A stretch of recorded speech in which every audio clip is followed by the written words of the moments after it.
important to understand what the 5G is doing and what they say it's doing. We're told on the IEEE beamforming document that this technology cooked your eyes like eggs in World War II.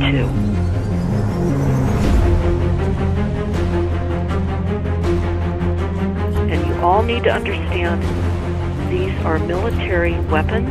These are assault frequencies.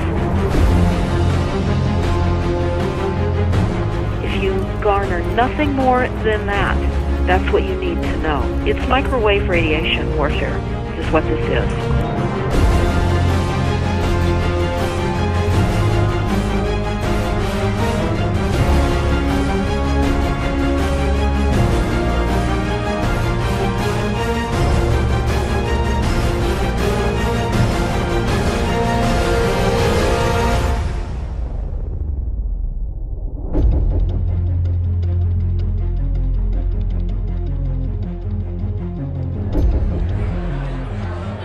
Ladies and gentlemen, please join me in welcoming to the National Press Club Federal Communications Commission Chairman Tom Wheeler.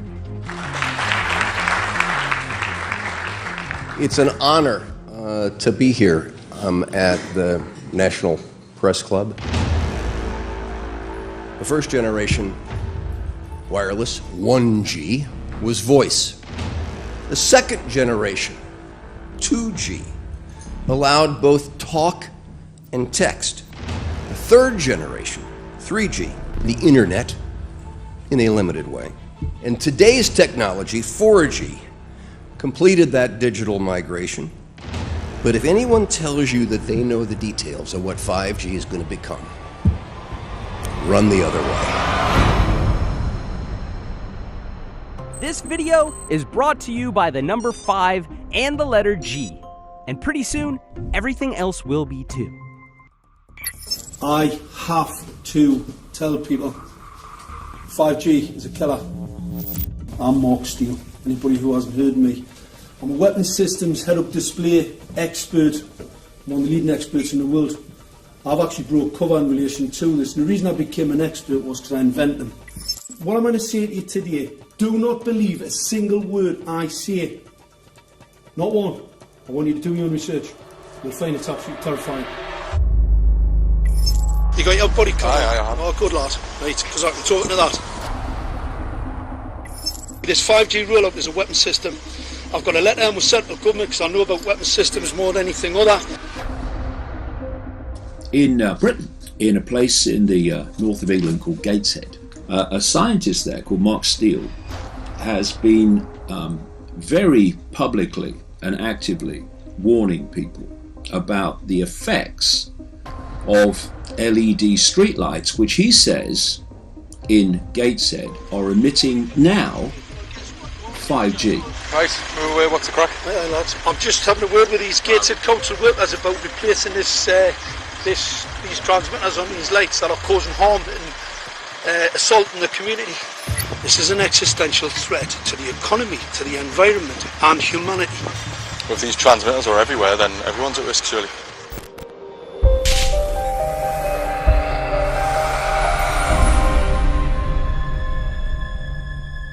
There's a lot of confusion about what 5G is. The G stands for generation. So you started off with the first transmitter system. Back in the 1980s. In the 80s, yeah. So you had 1G, then you had 2G. And as the generations moved on, you started to see more complex signal systems, cleverer pieces of antenna designs, etc., etc. So the whole thing became more data, quicker downloads, etc., etc. However, 5G is something completely different. Alright, let's get a breakdown. Let's tell the people what this really is. This is the 5G transmission device. Blinking heck, that's a hell of a beast, that, isn't it? These are the uninsurable transmitters. Just get a good look at that, guys, because obviously I know there's quite a few experts who want to see more detail about the transmitters and the chipsets. Just have a good look, boys. This is the control management system masquerade. There's an antenna there, you see that? What is this phased array antenna here? What's that? This is for phased array, alright? As you'll see, it's got a driver, it's got some chip there. It's one chip. Look at the chipsets on this. This is your dystopian world. What did Gateshead Council say? I'll tell you what, I think we better send some of these educated fools back to school, or just send them to prison. Whichever's the easiest. I think prison's probably better. Alright, that's 5G, guys. That's 5G hardware. You must consider the whole part played by electricity in nature. Human beings cannot go on developing in the same way in an atmosphere permeated on all sides by electric currents and radiations. It has an influence on the whole development of man. This life of men in the midst of electricity, notably radiant electricity, will presently affect them in such a way that they will no longer be able to understand the news which they receive so rapidly. The effect is to damp down their intelligence. Such effects are already seen today. Even today, you can notice how people understand the things that come to them with far greater difficulty than they did a few decades ago. Rudolf Steiner, 1924. Rudolf Steiner noted that in 1924, since then our atmosphere has become far more permeated with electric waves of widely diverse types. There's no doubt now that electric waves, electromagnetic forces, cause direct biological effects. There's thousands of peer-reviewed papers on this subject. There's no doubt about it. But what are these effects? How are they affecting us? What can we do about it? We're now at a stage where we're putting in what's called 5G, which is a special type of broadcast for high-density information transfers. And it turns out that this is the same frequency bands that are used in crowd dispersal weaponry.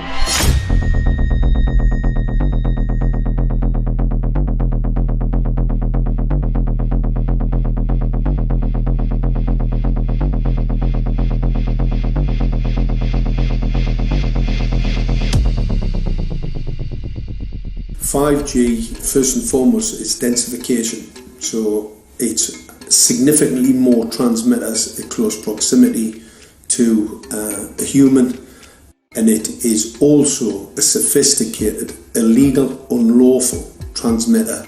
What I mean by that is it is a high-gain dielectric lens antenna, and what that allows 5G transmitters to do is to 3D map its environment in your home. The 868 megahertz frequency is specific for battlefield interrogation systems, so sub-gigahertz.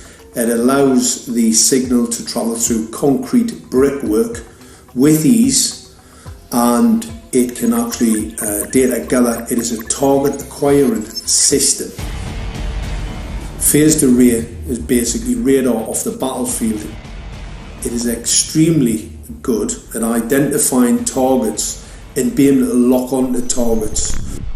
And not only that, it can specifically target you as an individual. So any judge sitting on an interesting case, let's say, any lawyer, any barrister, anybody doing any work that is potentially controversial, your life could be at threat.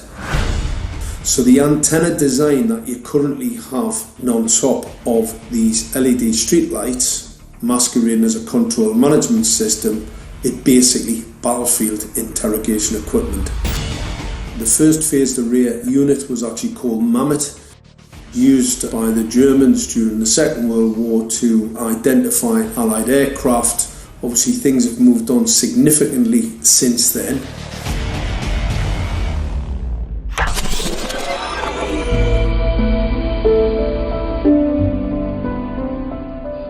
Well, I joined the Royal Navy in 1960, and I specialised in microwave warfare. Radar, obviously, which uses microwave, but they don't just teach you radar, they teach you all about microwaves and other uses. So I understood about microwave warfare and how it can damage people, how it can harm people. Microwaves then were used as weapons, as they are today.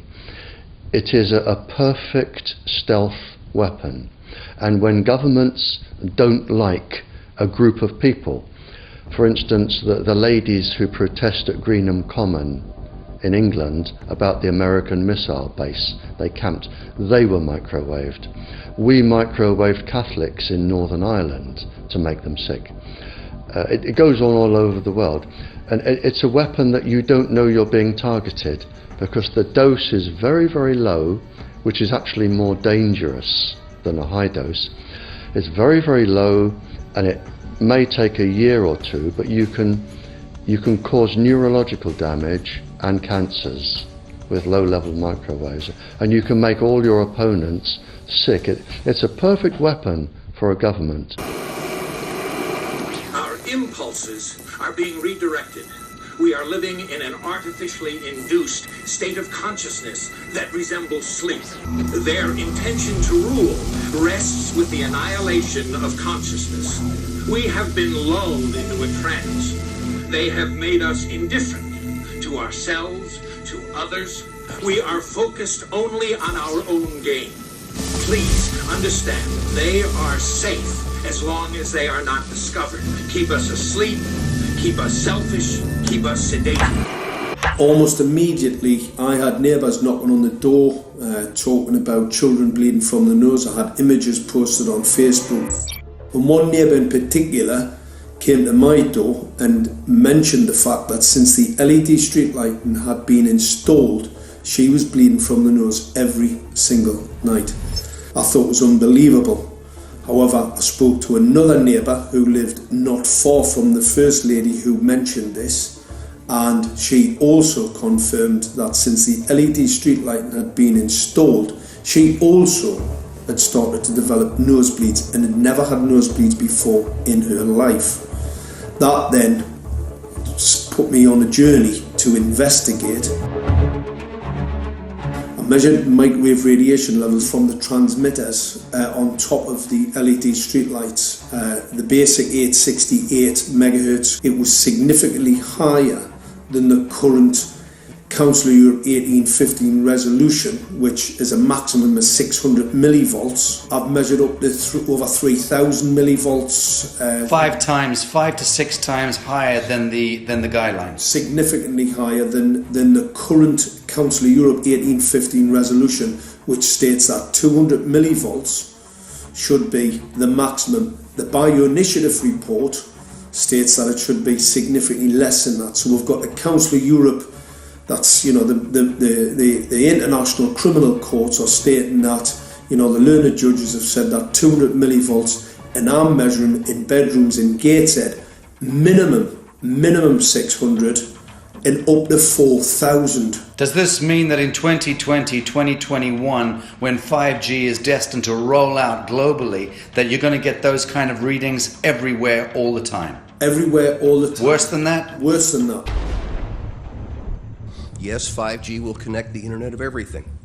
If something can be connected, it will be connected in a 5G world. Hundreds of billions of microchips connected in products from pill bottles to plant waterers, requiring massive deployment of small cells. We won't wait for the standards. Now, to make this work, the 5G build-out is going to be very infrastructure intensive. We must reject the notion that the 5G future will be the sole provenance of urban areas. The 5G revolution will touch all corners, and that's damn important. The interconnected world of the future will be the result of decisions we must make today.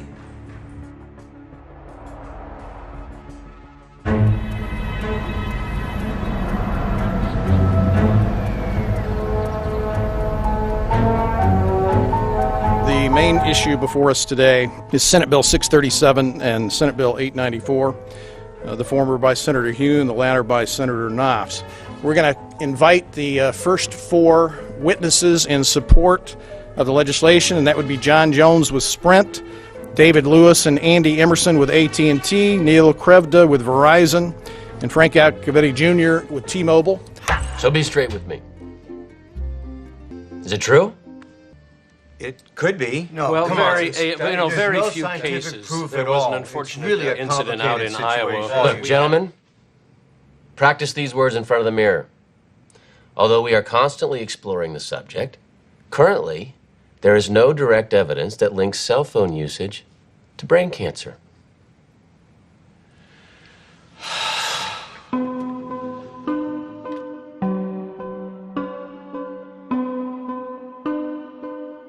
I'm Sharon Goldberg. I'm an internal medicine physician. I've practiced medicine for 21 years, and my background is mostly academic, internal medicine, hospital-based, clinical research, and medical education. I'm a certified Microsoft small business specialist. I worked on space station designing the cabling system for the airlock module, where I was responsible for EMI, EMC analysis, which is electromagnetic interference, electromagnetic compatibility. I am a professor in the Department of Epidemiology, Biostatistics, and Occupational Health, and I teach there both toxicology and health effects of electromagnetic radiation. My name is Daphne Tachover, and I'm the founder of an organization called We Are the Evidence.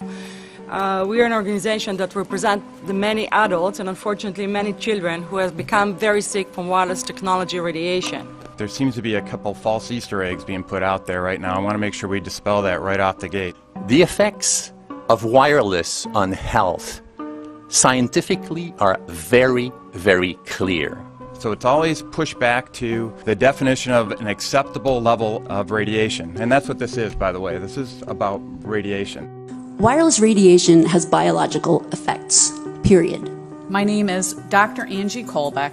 I've been reviewing the studies showing the impacts of wireless radiation on our health, and there are now thousands of studies showing the following adverse health impacts to wireless radiation: cancer, oxidative damage, DNA damage, DNA failure. Things like memory, dizziness, anxiety, brain fog. Headaches, nosebleeds, cognitive problem, exhaustion. We have evidence of DNA damage, cardiomyopathy, which is the precursor of congestive heart failure. Short and long-term memory loss, decreased attention spans, lower reaction times, even involuntary contractions of muscles causing misalignments of spines and jaws. Breast cancer. We suddenly have breast cancer in women who have no DNA predisposition. Disrupted immune function and change in stress proteins. Reproductive and fertility effects. There are dozens and dozens of studies that show beyond any doubt what this radiation is doing to our sperm. Now, if you take the cell phone out of your pocket, the sperm will recuperate within 3 to 4 months. What would not recuperate would be the damage to the DNA of the sperm. That is irreparable. The wife of the ex-governor of Indiana was diagnosed with glioblastoma. Same brain tumor Ted Kennedy had and John McCain had. Did you look at John McCain's car? This is a cell phone brain tumor. LeBron James, one of our sports people, had a salivary gland tumor. That is another cell phone tumor. You didn't hear about it because immediately after that was discovered, he was paid by Samsung to become their spokesperson. We are seeing increases in brain tumors. We're seeing increases in Alzheimer's. We're seeing increases in all of the neurotransmitter diseases, ALS, Lou Gehrig's disease, Parkinson's. These are all disease systems that are known to be associated with low-level energy exposures. We talk about 24/7, around-the-clock exposure, wherever you are and your whole body. You never get away from it. And it seems from our studies that maybe your immune system can cope with for a time, but it will deteriorate. Then the irradiation will definitely damage cells at a deeper level, and the question is what will then happen? These are out of peer-reviewed papers, so these are not just hypochondriacs thinking that they're doing it. We're having real problems with this. This is no longer a subject for debate when you look at PubMed and the peer-reviewed literature. These effects are seen in all life forms: plants, animals, insects, microbes. So 5G is not a conversation about whether or not these biological effects exist. They clearly do. There is scientifically evidence that is so strong that you can be certain that the standards used by the SCC to manage health effects are wrong. We need to start measuring how much radiation are people being exposed to. before we roll out 5G, there are 4 kinds of electromagnetic fields that we know are harmful to human health. So radio frequency radiation, magnetic fields, dirty electricity, and electric fields, okay? Our exposure, any given person, and all humans are affected by EMFs. What is our exposure in a day? It's not one cell phone. It's cell phones, it's multiple wireless networks, it's smart meters, it's cell towers. It's this sandwich, and it all adds up. The data we're going to look at are all published science, testing results, or public standards. At the bottom end of the radiation scale of what's called power density, or signal strength, is the minimum level at which cell phones will work, which was found to be 0.2 billionths of a microwatt per centimeter squared. Pine needles were found to age prematurely at 0.000027. At short-term exposures of 0.05, children aged 8 to 17 experienced headache, irritation, concentration difficulties, and behavioral problems. 0.1 is the biobiology or building biology guideline for extreme concern. 1.0 produced sperm DNA fragmentation and a decrease in sperm viability in vitro. Also at 1.0, the science shows the following bodily effects can occur: headaches, dizziness, fatigue, insomnia, chest pain, difficulty breathing, and indigestion. 2.5 saw altered calcium metabolism in heart muscle cells.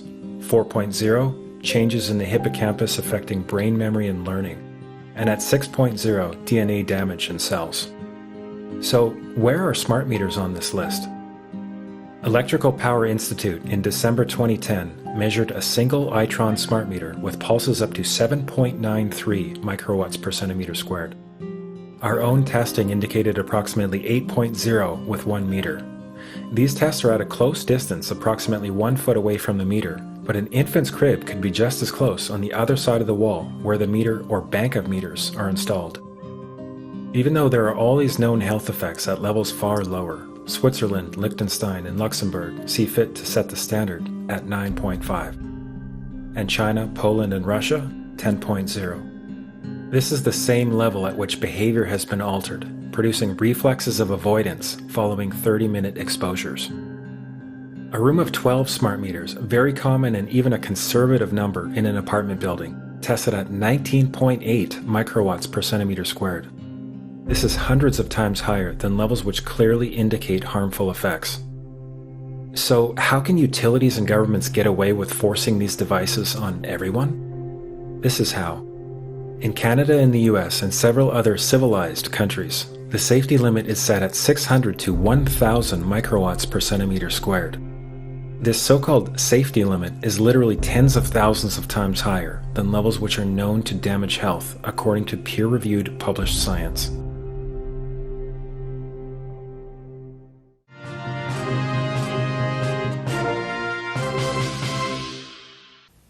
Faster, better, more reliable internet. That's the promise of 5G technology, but there is also the peril. Health hazards associated with radio frequency that is higher also and requires more transmitters and antennas.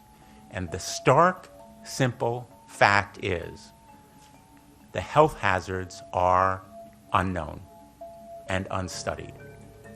And that is a sign of neglect and disregard on the part of the Federal Communications Commission that seems unacceptable. There have been no answers so far. The FCC basically has said everything's fine, but in order to reach a conclusion about the health and safety of this new technology, we need facts. Mr. Chairman, thank you for having this hearing. 5G, as you well know, also uses higher frequency waves that don't travel as far and will rely on a network of hundreds of thousands, potentially millions of small cell sites. And the question then is, are there any health implications, any public safety implications to those additional sites that are likely to be located close to homes, schools, workplaces, and closer to the ground, correct? Correct, Senator. Yes. So my question for you, particularly Mr. Gillen and Mr. Perry, how much money has the industry committed to supporting additional independent research? I stress independent research. Is that independent research ongoing? Has any been completed? Where can consumers look for it? And we're talking about research on the biological effects of this new technology. Thank you, Senator. I think, thank you for your focus on the issue. Safety is paramount, and as you alluded to, we rely on the expert agencies, we rely on the findings of the FDA and others as to the requirements to keep all of us safe. There are no industry-backed studies, to my knowledge right now. Happy to visit with you as to what opportunities you think there needs to be more studies, and we're always for more science. We also rely on what the scientists tell us. So essentially, the answer to my question, how much money? Zero. I can certainly follow up with you, Senator. To my knowledge, there's no active studies being backed by industry today. Anybody else know of industry commitments to back research, fund it, support it, to ascertain scientifically the health effect? No, I'm not aware of any. So there really is no research ongoing. We're kind of flying blind here, so far as health and safety is concerned. Thank you, Mr. Chairman.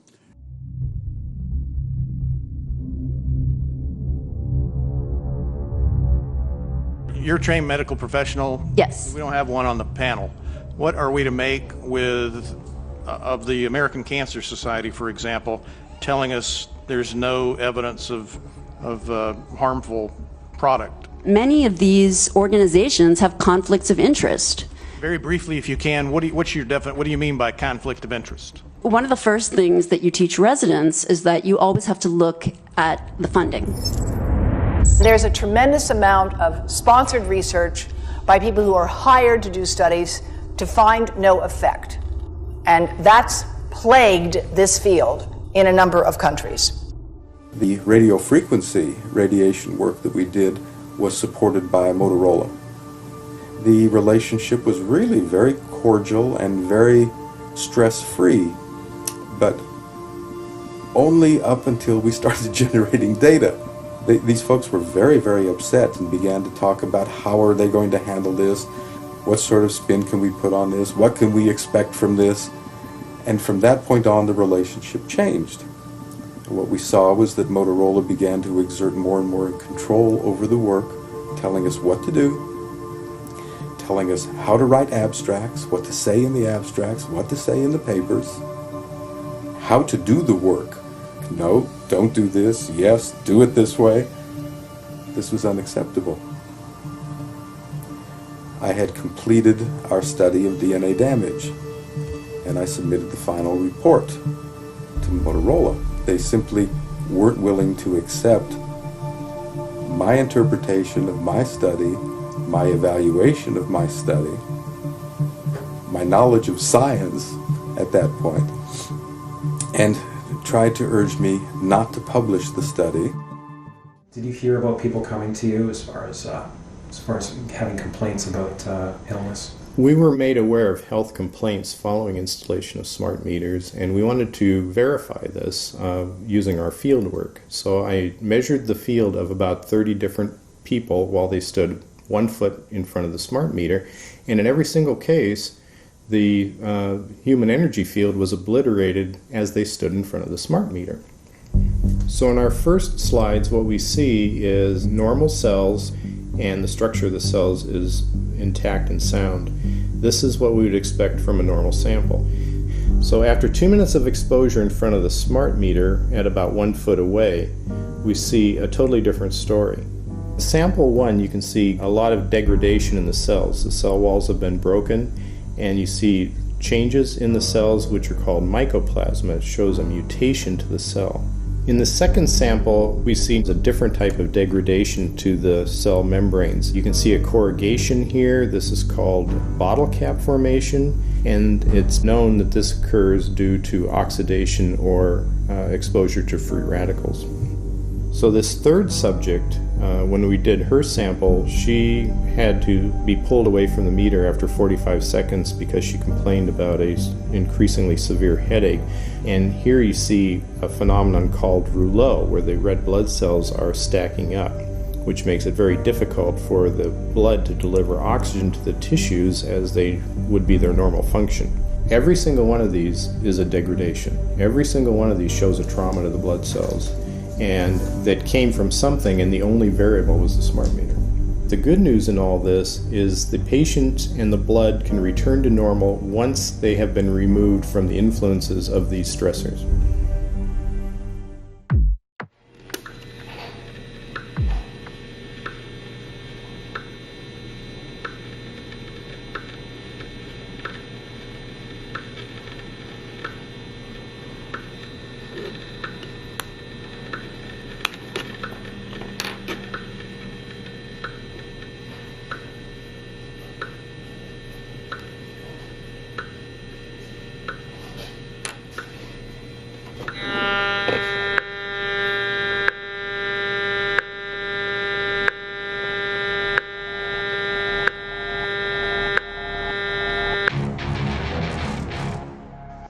Some of the effects that we can look at, well, one thing is just our regular Wi-Fi, 2.4 gigahertz.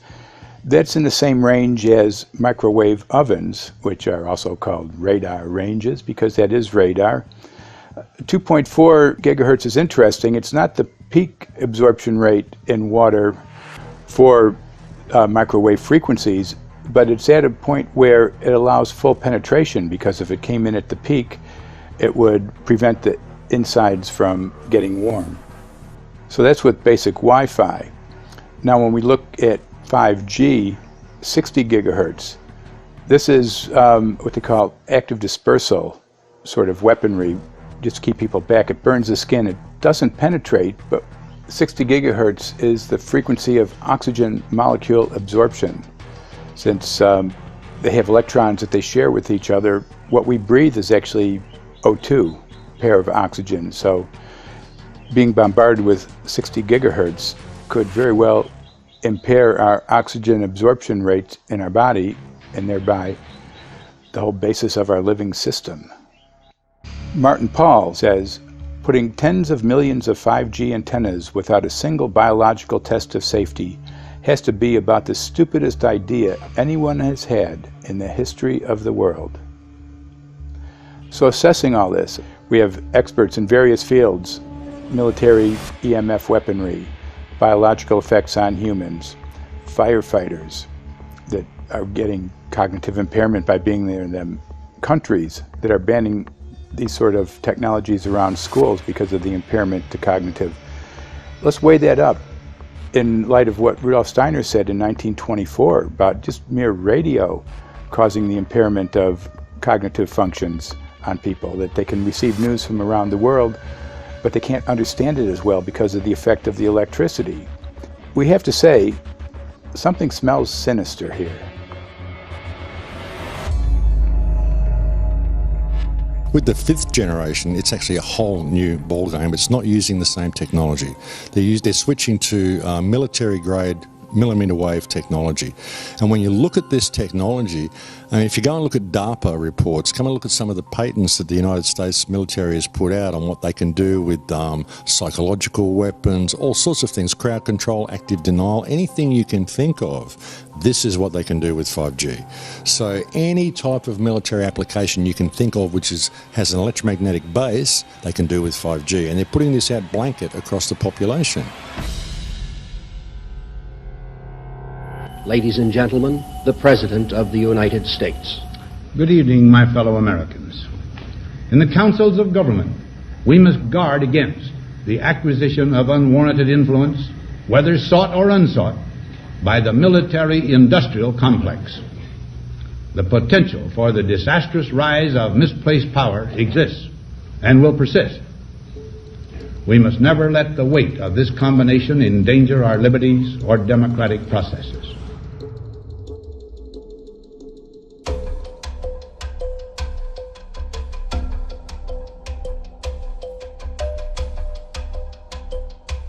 The FCC is a capture agency. They probably conducted what I believe to be the biggest fraud on the public ever conducted. The FCC has been described by Harvard University's Center for Ethics writer Norman Alster as the most captured agency in D.C., acting more as an industry cheerleader than a regulator. This is especially true today with 5G, where there are serious safety concerns and potentially misleading information coming from the FCC. For example, the previous chairman of the FCC is Tom Wheeler. He was the head of the Wireless Lobby Association for 14 years. Now remember, Obama told us there would be no lobbyists in his administration, so he took the biggest lobby and put him as a head of the FCC. And that's damn important.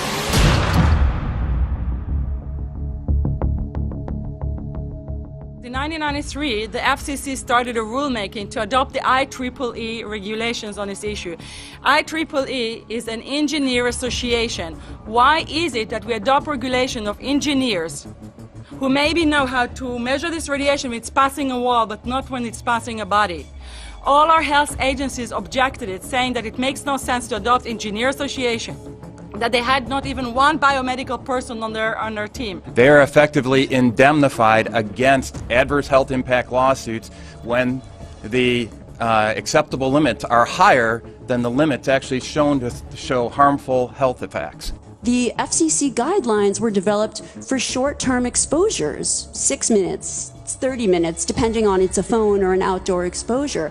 And they have absolutely no connection to the biological effects that have been very clearly summarized in the Bio Initiative. So as you can see, there's a number of individuals in this room today that have serious concerns about this as regards to their health. If one of your companies decides to put one of these small cells up at a pole that's within, say, 50 feet of one of their houses, what recourse do they have to say, is there a way to move it somewhere else? There's language in the bill so that the authority can require the applicant to come forth with certification of compliance with the FCC's rules related to radio frequency emission. Remember that denial of request or denial permit request that you can put in? It's going to point back to the acceptable levels as determined by the FCC. Not the EPA or not the CDC, the ones who usually take care of health concerns, but by the FCC, which is staffed by former members of the telecommunication industry. That's the fox guarding the hen house. It's a fact that most insurance companies will not indemnify against EMF effects. Telecom companies around the world are warning their investors of potential major costs due to real or alleged risks of EMF pollution from their products. Interestingly enough, they're warning their investors, but they're not telling their customers. They're basically keeping it quiet because that's where their money comes from. So we're using technology that could be very potentially harmful to us, and the investors know it. But their only worry is that they might lose money, not that our health might be affected. First of all, I think what you should really think about is why is it that they're not insured? It's not that they chose to be self-insured. They're actually rejected by the insurance company from being insured because they understand the risk. And so the insurance companies, the big insurance companies, will not insure the telecommunications? So there's insurance companies, and then there's what's called secondary insurance companies. Secondary insurance companies are the insurance companies that insure the insurance companies. So in an event, an insurance company, let's say I insure Verizon, and it may not be able to meet the claims, then the secondary insurance company is kicking in. Like Lloyd's of London. Sorry? Like yes, Lloyd's of exactly. London. So two leading ones would be Lloyd's of London and Swiss Re. Both told the insurance company not to insure the wireless industry, and this is why they're not insured. And that should give you a hint. Now, this is exactly why they have to prevent a health lawsuit. And how do they prevent lawsuit? That goes back to Section 704.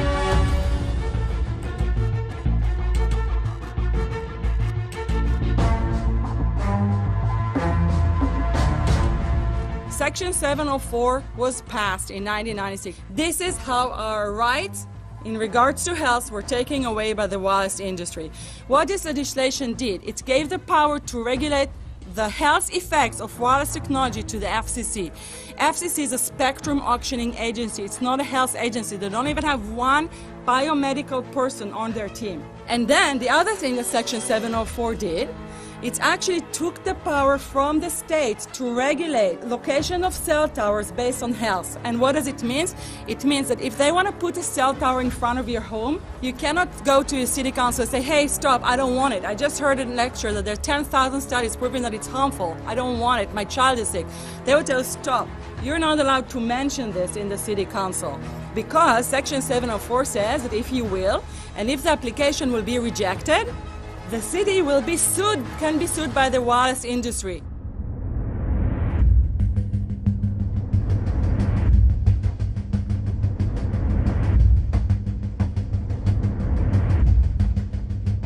A major U.S. government study on rats finds a link between cell phones and cancer. Very first government study linking the radiation from cell phones to cancer. Two-decade, $30 million federal study out today found there is some evidence of a link between cell phone radiation and brain cancer. Professor, what is the NDP? I've heard that study several times. NDP is what? So it's a $25 million study on rats and mice that was supposed to demonstrate that there were no effects of radiation below thermal. And in fact, it demonstrated exactly the opposite. And it follows on the heels of two major studies on animals that said exactly the same thing. And that study was designed perfectly to make sure that it cannot be challenged, that there will not be any doubt. That's why it took them 14 years. That's how they prevented discussion of health. And why do they want to prevent discussion of health if there's no problem with health? Simply put, FCC is completely unprepared, unable, and possibly unwilling to oversee 5G for safety, even as it barrels toward us. They are falling back on tired definitions and panaceas long since disproven by science. To make matters worse, recent FCC rulings and numerous industry-friendly bills passed at state and federal levels between 2016 and 2018 removed the last vestiges of local and state review over infrastructure siting, just when we need it the most. When those first studies were performed years and years ago, nobody knew about the importance of the microbiome, the role of the microbiome and the immune system, and even less the role of the microbiota inside our brains, that is, the microbes that are normally resident inside our brains, whose influence on brain function is nothing but immense. And you may think, well, who cares about the microbes? The less microbes we have, the better it is. Well, we know by now that this is not absolutely the case, because microbes are truly essential for the development and function of all our organs and systems. Our immune system is based on the microbes we have in our gut. And our brain also has microbes that influence its function. In tests, it's been found things like mold. If you grow mold inside a Faraday cage, it'll grow one way, and then even if the electromagnetic fields are around, take the Faraday cage away and some sort of 600 biotoxins are developed within the mold because of the effects of the EMFs upon it. Electromagnetic fields, even of weak quality, have an effect upon our microbiome, which is really essential to our whole being. This is going to eviscerate microbial DNA inside human beings, which is our effective operating system, number one. So it may not impact human DNA in laboratory experiments right now, and they're saying it doesn't impact human DNA. But given that human DNA is less than 1% of the cellular DNA in the human body, the rest of the cellular DNA is microbial, and we know that this will eviscerate microbial DNA. So we're talking about a takedown of the operating system of human beings. Exactly. I couldn't have put it better myself.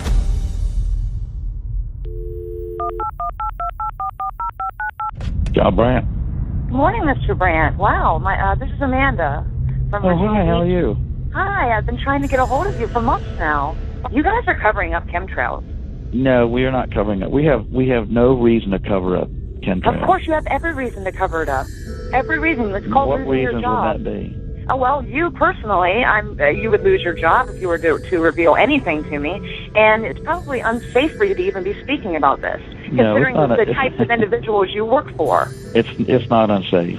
It is unsafe. There's no problem with us talking on, you're a citizen, you're making a complaint. Oh, Lord, have mercy on myself. It's a complaint in an area that we don't have authority to regulate.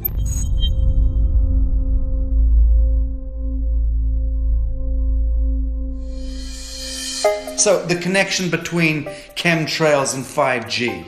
It's all interconnected. The metallized particulates, that would allow the 5G phased array, so basically the radar, that would allow it to be able to identify you, so it can watch you, it can identify you in your own home 24 hours a day, 7 days a week. For the last X amount of years, we've been through chemtrailing, and that is now the cat is out of the box. We've had these nanoparticulates raining down on humanity for years now, impregnating our bodies, by best account staying inside our bodies. Those nanoparticulates, what you're saying, are building up a kind of a phosphorescence glow capability so that we can be flagged up in our homes, behind concrete and steel, inside bunkers, in the basement, doesn't matter where you are. The 5G will be able to now triangulate, map and read you, because you as a living being are impregnated with these nanoparticulates, which are acting as a kind of transmission and reception technology. It's exactly, absolutely exactly. You have to consider that DNA also works as a fractal antenna, which is able to send and receive and also to process signals under the form of radio frequencies. Well, then there is no doubt that artificial radio frequencies, such as those of cell towers, and in particular these new types of towers that have a much higher density of signals, they may somehow interfere with the ability of DNA to retain and transmit biological signals. So this is one level of danger that very few biologists are aware of. How much effort was put forward to address this, what most of these people are, or many of these people are here for, which are the health concerns? Was there any dialogue back and forth? Was there any working, was there many studies evaluated to look at regarding this area? Maybe not every person that has concerns on the legislation was brought to the table. Okay, so from your perspective, you feel that there was a legitimate amount of time to evaluate the data that the opposition would have on this? Absolutely, and I wouldn't put forth something that I didn't believe in.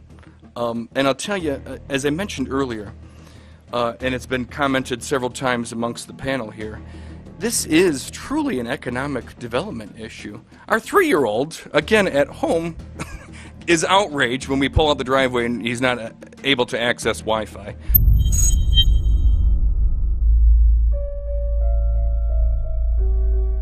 I think anyone who puts Wi-Fi into a school should be locked up for the rest of their life. I really do. I think they're not fit to walk on the surface of this planet because they haven't looked at the research, and whatever incentive they have, it is not worth the genetic problems that parents are going to face with their children when they're born. France has banned Wi-Fi in nursery schools and put warnings out for regular schools because they're finding there's impaired learning capacity in children when they're around Wi-Fi. And they have to put up warning signs where they put Wi-Fi transmitters. When I got sick and I learned that they're putting Wi-Fi in the schools in Israel, I was very sick at the time, but I could not tolerate the thought that children in the schools will become as sick as I have. And after a few months of correspondence, I submitted a Supreme Court case in Israel to ban the use of Wi-Fi in the schools and replace them with wired network. The 4 top diseases that kill our children, our young adults right now, are brain tumors, thyroid cancer, testis cancer, rectal cancer, everywhere we put our cell phones. And a lot of our children are sick and they're being misdiagnosed and mistreated because the wireless industry has put billions and billions of dollars in the past 30 years to mislead the public as to the health effects and keep the public uninformed. that we are performing an experiment on children. We are exposing children to microwave radiation for 6 hours during every school day. We have had absolutely no studies looking at the long-term effects of this radiation on young people or even on adults. A considerable amount of research shows that developing brains and bodies of children are much more affected than adults. And there are clear indications of a link between increased electromagnetic fields and autism spectrum disorders. We took 10 autistic children and went back to the sleeping location where the mother was when she was pregnant with that child and compared it with the sleeping location of a mother that gave birth to healthy children. We had 10 mothers in that group, 10 mothers in this group, and in the group of the autistic children, we found that the measurements that we got for the microwave exposure was elevated compared to the group of children that were normal. The fetus is affected. The exposure to man-made electromagnetic fields has become the first factor that could be isolated ever in autism that could predict autism. The fifth generation of wireless technology, or 5G as it's being rolled out worldwide without safety testing. Let me say that again, without safety testing. And how we've got scientists and doctors and environmental organizers saying, stop this. Because in terms of the effects of wireless radiation, the science is in. Wireless radiation can lead to cancerous heart tumors, brain tumors, DNA damage. Wireless radiation is linked to infertility, to autism, Alzheimer's, and more. And guess what? All the effects that I just listed, those are some of the effects that are known according to the technology that's being seen today. First of all, you have to know that we know that the other EMFs that we're exposed to are already known to be health risks.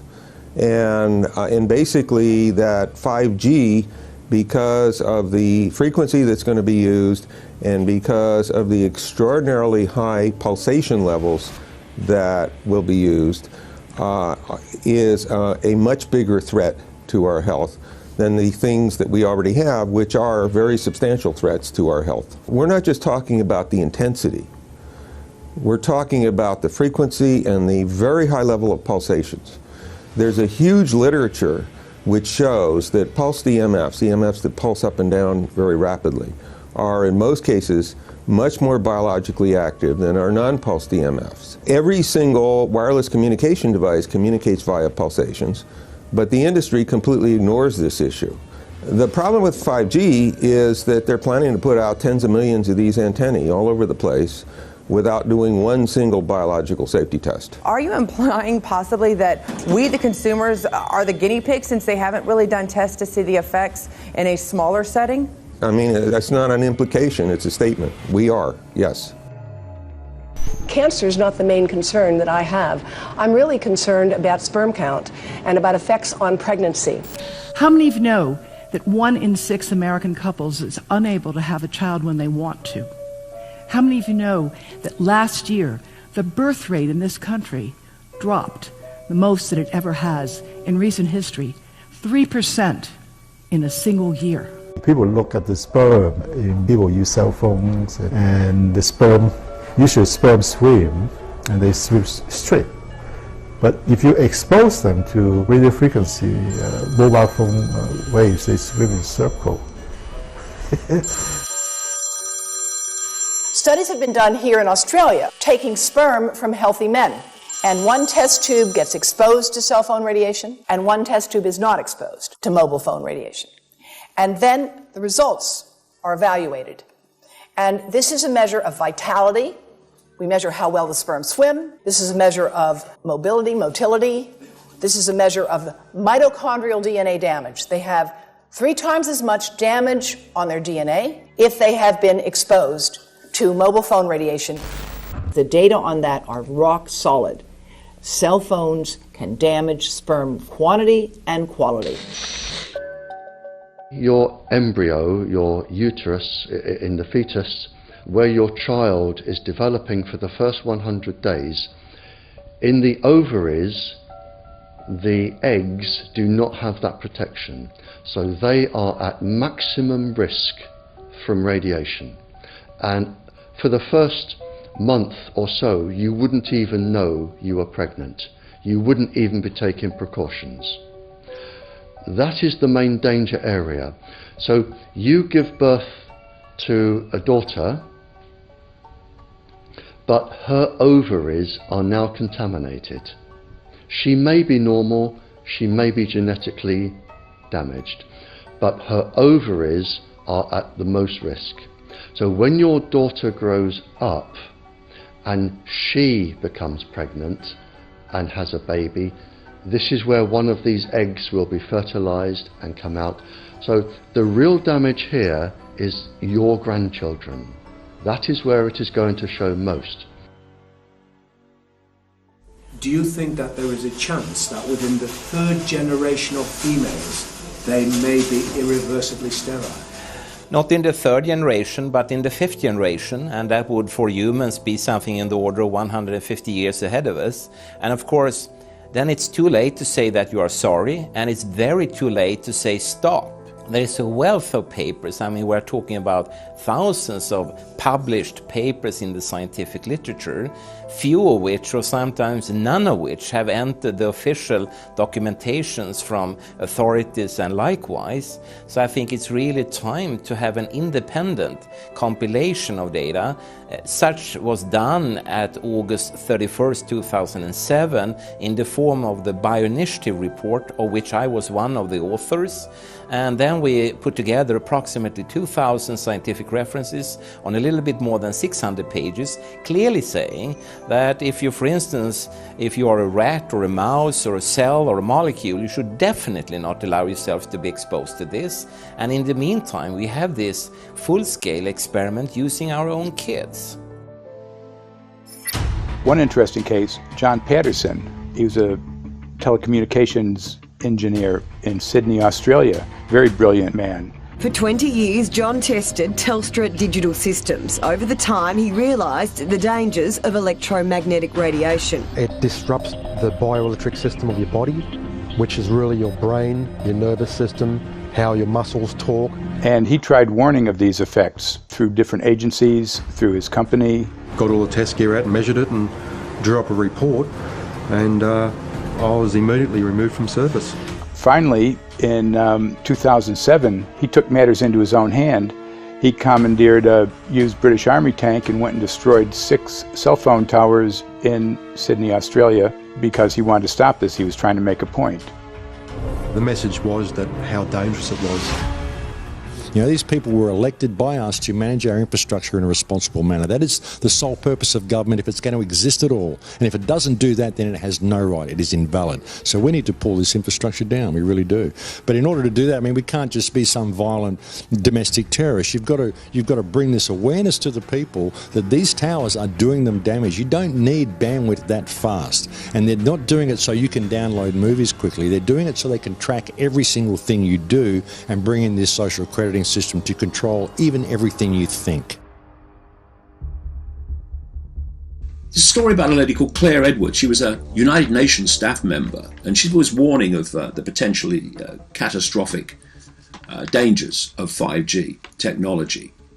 I took the issue to the UN Secretary General, Antonio Guterres. He is a physicist and electrical engineer, and lectured on telecommunication signals early in his career, yet asserted to me that he knew nothing about the dangers of 5G. Current public exposure levels are at least 1 quintillion, that's 18 zeros, 1 quintillion times above natural background radiation, according to Professor Olle Johansson of the Karolinska Institute in Sweden. The highly dangerous biological effects of EMFs have been documented by thousands of studies since 1932, indicating that we may be facing a global health catastrophe orders of magnitude worse than those caused by tobacco and cigarettes. 5G is designed to deliver concentrated and focused electromagnetic radiation in excess of 100 times current levels in the same way as do directed energy weapons. There is currently an international appeal signed by 237 EMF scientists from 41 nations urging the UN and particularly the WHO to exert strong leadership in fostering the development of more protective EMF guidelines, encouraging precautionary measures and educating the public about the considerable health risks, particularly the risks to children and fetal development. Sorry, because we are talking with someone that is a little bit ignorant on these things. We're talking to the Wi-Fi systems. I become worried because I put those devices in my house. I will have to, I confess my ignorance on this. We will have to, but I'm going to raise this with WHO, which I think is the organization that might be able to deal with it properly, because I must confess I was not aware of that danger.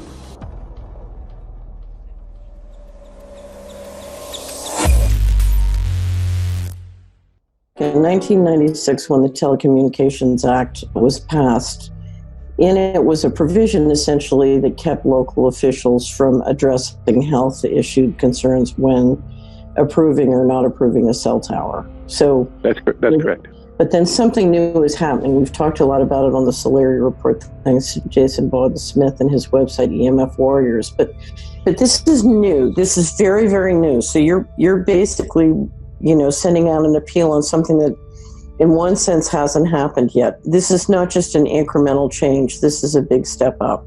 It's a sea change. An onslaught's not an improper word. It's a bombardment. So instead of a cell tower 1 mile or 2 miles from you and you still have cell phone service, we're going to have antennas every block, and some poor soul is going to have one mounted to a utility pole maybe less than 20 meters from their home. So this kind of, invasive bombardment with this many antennas, just in 1 square mile, if you do the math, 1 per block and 16 blocks per mile, that's about 250 antennas per square mile. The millimeter wave is untested. Former FCC Chairman Tom Wheeler openly said that they don't plan to test it. We won't wait for the standards. And then our appeal also addresses the fact that there's a plan to roll out 5G through satellites in low Earth orbit. So 20,000 satellites, which will cover every square foot of the planet with a 5G signal. 6, 5, 4, 3, 2, 1. Night after night, politicians and other leaders were telling Americans that Sputnik revealed that we were at great risk. Not just our pride, but our security is at stake. If Russia wins dominance of this completely new area, well, I think the consequences are fairly plain. Probable Soviet world domination. We choose to go to the moon in this decade and do the other things, not because they are easy, but because they are hard. Because that challenge is one that we're willing to accept, one we are unwilling to postpone, and one we intend to win. Welcome, everybody, to the White House. This is White House 5G Summit. My name is Justin Clark. I'm the Director of Public Liaison, and we are thrilled to have you here today. Really happy to be joined by a lot of leaders in industry, members of Congress and the Senate, White House leaders on this, and people from the FCC. Before we start, one, we are government, so don't assume we know anything, okay? I do agree, I don't know anything. I have become accustomed to giving speeches in my new position on subjects about which I frankly know very little, and we need more cell towers and connections in Connecticut, my home state. It's ridiculous. The U.S. is in the lead thanks to our private sector as well as the work of the FCC and this administration overall. But China and South Korea and many other countries are eager to claim this mantle. We have every intention to deploy 5G first and reap the benefits of faster and more robust wireless. Yes, I hope we beat China, of course. And get to gigabit speeds and low latency, and the race has begun. Let there be no mistake.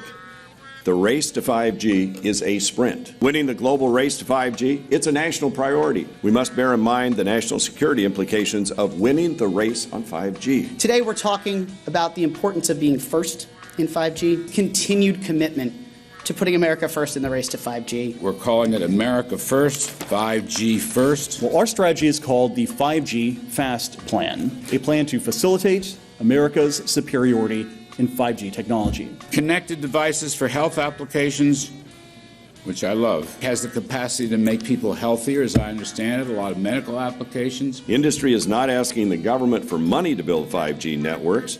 They're asking us to cut the red tape that surrounds infrastructure deployment. We cannot let today's red tape strangle the 5G future. The red tape slows and sometimes stops the building of densified network facilities necessary for 5G. As we continue our efforts to keep government out of the way so that America can continue its leadership for America to win the race to 5G. One path is the government regulatory path. The other path is the private enterprise free market. Gales of creative destruction, Schumpeter path. Have you ever heard that? Gales of creative destruction? It just means let it rip. The new replaces the old. With 5G, we're on the cusp of another era of American innovation. It means an even more connected world for everyone around us, unlocking the potential of the Internet of Things to become safer, healthier, and more sustainable for our future. You know, sometimes, look, we all believe in the 10th Amendment, but sometimes you have to override it.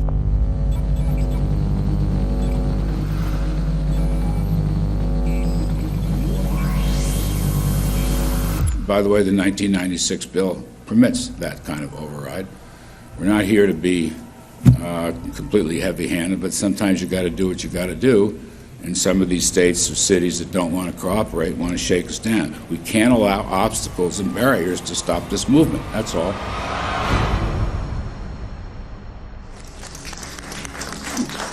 And this happened in Canada. I mean, there were some activists I was working with up there that said, well, you know, we won a victory. We got the Public Utilities Commission to allow us to opt out. And I said, boy, that's divide and conquer. They just got rid of the people that were raising hell. So, you know, that's not the answer. We need to opt out everybody. An opt-out is an agreement to pay to not be harmed. An opt-out is volunteering into extortion. An opt-out says that if I don't pay you, you have the right to harm me. So that doesn't work. This is a mandate. This is being pushed down your throat by a company that is not responsive, by a government that is not responsible, and it's being done in a collusion that's designed to undermine the individual rights of individual people and communities across the country and around the world. The Minister for the Environment has a duty. His duty is primarily to ensure that there is cleaner, better, healthier environment for people in this country. It's a simple duty. He also has a responsibility in regard to science and innovation to make sure that that happens. What seems to be happening here, in fact one could say undoubtedly happening here, is he's using science and innovation to ensure that our right to life is threatened. There have been no public debates. There is no public discourse. There are no public disclosures as to why, when, how, what is going on in regard to 5G. That by itself is a breach of ministerial responsibility, and one which we really should look at in terms of a private prosecution against the ministers who have failed to protect our right to life. Okay, smart technology, smart meters, smart cars, not that smart, huh? What does smart mean? Anything that has smart attached to it, secret militarised armaments in residential technology. That's where smart came from. And smart, every bit of technology that you see today has all been developed for either some type of battlefield, some type of intelligence gathering system, and obviously these developments have to be commercialised, and people have actually took them into their homes. The definition of a smart grid is a wireless system that will fundamentally turn every single appliance in your home into the equivalent of a transmitting cell phone. That's every computer, every television, every furnace, every air conditioner, every coffee machine, every printer, every single appliance that you have in your house will eventually, in a smart grid, have an antenna that's embedded into it that will transmit your usage data to a smart meter on the outside of your home that will then transmit your usage data to another tower receiving that usage signal that will then go to the utility company for supposedly billing purposes. Not all signals will just be about your individual use. There will be aggregate meters that will bounce signal from house to house to house within a neighborhood that will then accumulate all of the usage data that will transmit that to the utility company. Now, what that will do is that the end metering system that is transmitting all of that data will be firing an RF signal at many, many times a second, which will increase the average homeowner's radio frequency radiation exposure exponentially. This picture shows some aphids on the leaf of an orange tree shortly after radar equipment was installed at a nearby airport a number of years ago. I noticed that every few seconds all the aphids would tense up in unison and do sort of a little dance, as you see in the picture. Upon further investigation, I found that the interval of time between the activity of each dance coincided exactly with the rotation of the radar rotor device at the airport, which was a distance of approximately 14 miles. The antenna arrays create this steerable beam, which helps concentrate the energy. The beams get pointed at the user. What's a MIMO tank? Massive in, massive out. British government have got a plan to roll 400,000 out. This is so that you've got 5G in every nook and cranny, every part of the countryside, so that you can have autonomous tractors, believe it or not. However, those transmitters, these are radar. It is phased array radar. Though that radar signal sweeping the countryside will kill every pollinator, every biological structure, it will sterilise livestock, it will kill the ground, so consequently land won't have a value, obviously farmers will die, the community will be under attack. The community will be under attack. If we can't produce food, if we kill all the pollinators, we're in serious trouble. The takeaway is that 5G, the $1 trillion rollout of 5G by our friendly local government, is definitely a weapon system masquerading as a modern efficiency technology. It most certainly is, and what I put it down to, it's economic terrorism. There is no value, nil, in killing off your population, in destroying your ability to grow food, to kill all your pollinators. They may have a nice financial number on a piece of paper, but in reality, dementia, diabetes, all the things that are currently crippling the NHS, a burden on the country, illness, mental health issues, the focus of that cause can be identified and has been identified in the science. The science is proven. The epidemiological data that we're seeing on the street is now substantiating that science. The DNA inside you, the mitochondrial DNA, you can trace unchanged to your mother, her mother, her mother, right the way back to the beginning of the human race in Africa, the Stone Age. It is unchanged, the mitochondria, and that is being unchanged in your children, which means if you damage it, your child could be genetically damaged, then her child, and her child, and her child, forever. You are condemning the future generations of every single child. There is, however, a light at the end of the tunnel, or there is some ray of hope. Thanks to the principles of biological quantum entanglement that we have learned how to exploit in the field of biology and medicine, now we can transfer the information from the microbial DNA to the human DNA. And in so doing, we can train, so to speak, the microbes to withstand whatever extreme condition they are exposed to, including this new technology. And then we can train them to transfer this resilience of theirs to our DNA. So let's say that there are good reasons to be worried about the introduction of these new technologies, but fortunately, since the knowledge in the field of quantum biology, in the field of microbiome medicine is advancing as fast as potentially harmful technology, then we can exploit this knowledge to protect ourselves from any real potential or perceived danger from these new technologies.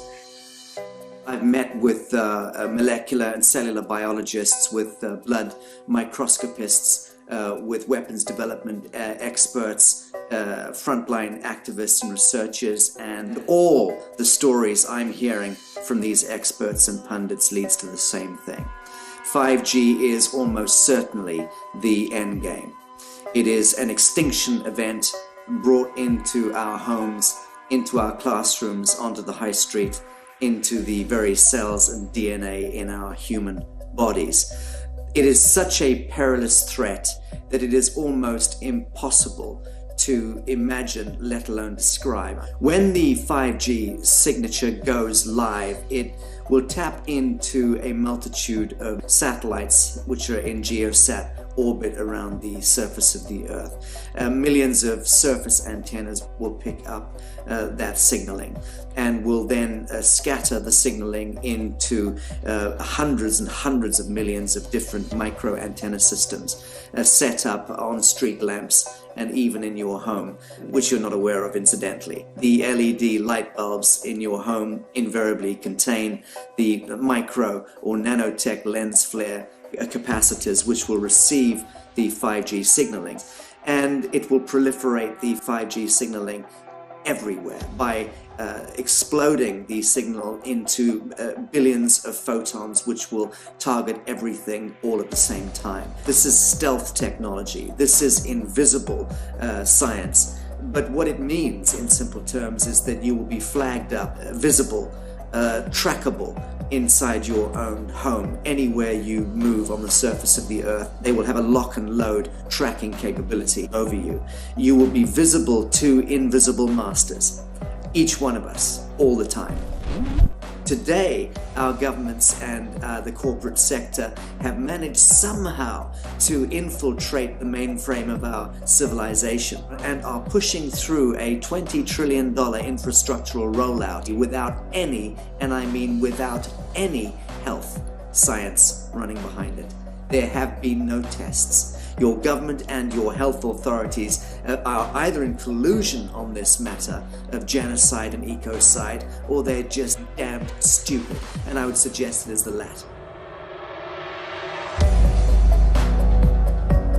Shame on the technologists and the electricians who are furthering this technology in our homes, in our offices, in our streets. Shame on the legislators and the parliamentarians and the troglodytes and bureaucrats that proliferate our society today. Shame on that echelon for putting their signatures to contracts which allow the fast tracking of this technology into our homes and onto our high streets. Shame on the parliamentarians and international leadership whose wetting signatures and seals of office are sanctioning and permissioning the rollout of something which is arguably the greatest threat to humankind. Shame on each one of us who now fail to get up out of our homes, walk out of our front doors, and challenge every so-called authority who dares to violate our bodies, our homes, and our future generations.